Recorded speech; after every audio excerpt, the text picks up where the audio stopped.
of second law, and that is, what is the second law? It is every reader his or her book. We already saw the main definition and all sort of thing about this law and what actually this law symbolizes.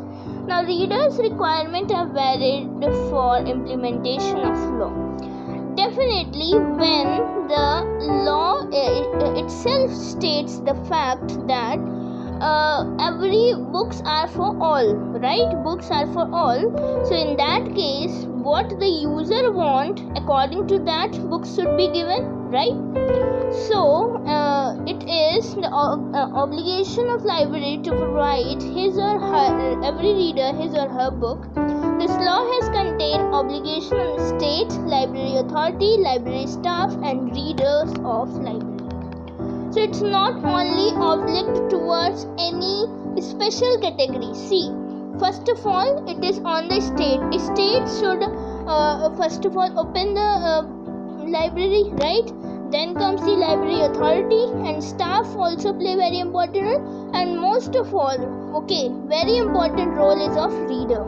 When the reader will tell which type of book is required by him or her, then only library will give some suggestion and help him or her in getting that particular book. So let's look at what actually is the obligation of state.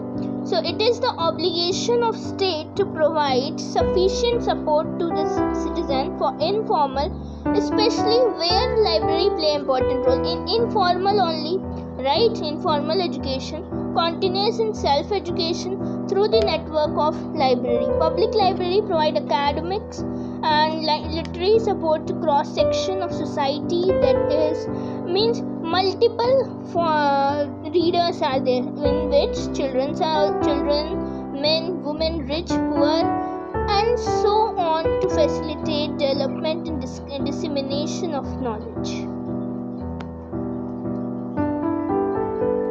Now, states maintain various library service through several provision of library activity and organization. Various level is there of provision for the better functioning, that is, here are those level of provision.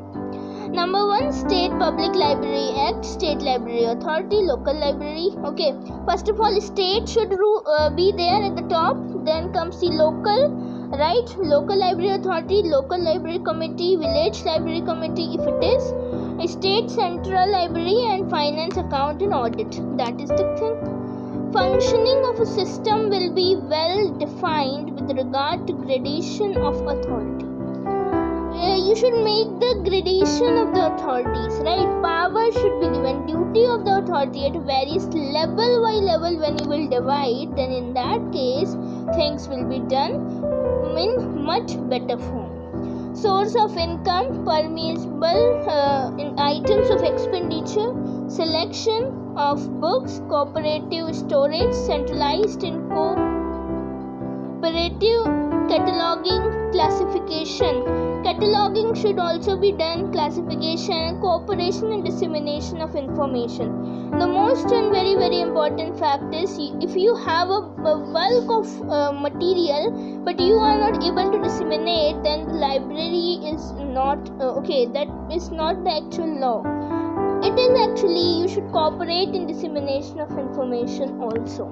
Interlibrary loan, etc. are some of them. This can provide a balanced, economic, uniform development of library service based on approved standard, and the development of planned programmer of library science to all can only come from government of the state. So, government of the state is being chosen, or we can say is actually the one who will guarantee for all. So definitely it's the obligation of state. Then comes the obligation of library authority, right? Should monitor the functioning of library and overall system. They should try to provide prompt and free service also. A well thought legislative and coordinated measure on the part of state ensuring an evergreen source of finance is essential, but again not sufficient, right? So for the second law, obligation library authority is in respect of choice of book, which type of book should be there, which type of staff, okay, choice of staff only, that is actually library authority will only choose the staff, no? So there are two functions of library authority in library. Number one is to provide every reader his or her book. Second law require librarians to know about the subject, standard, language of the books used, which type of language, depending upon the reader, which type of reader are coming in the particular library. According to that, librarian should understand, okay, which type of subject they prefer more and what are their standard, okay, and then the language also. If most of the people are coming who are mostly, okay, let's give an example, special language they know, so definitely all the books which are there, it should be in that particular language only. Second law indicates that libraries should select book on all major occupation of its actual and potential user. Which type of users are coming? Again, I told, depending upon the user which are approaching to library. People are also likely to demand biography and travel books. Second law also desire that book selection should be closely connected with exposition of language. Simple thing is there, whatever role were there, that is only being explained over here. Style suited to all the intellectual, librarians should select and furnish book which satisfy the demand of neo-literates as well as of the scholars also. Regarding the choice of staff, an adequate and competent team of staff is necessary for facilitating every reader his or her book. In absence of able support of competent staff, a reader will not be able to approach good number of books. If the staff is not behaving properly, then maybe one time you will go second, but after that you will not. Okay, will not approach good number of books. So that's why staff is also very, very important.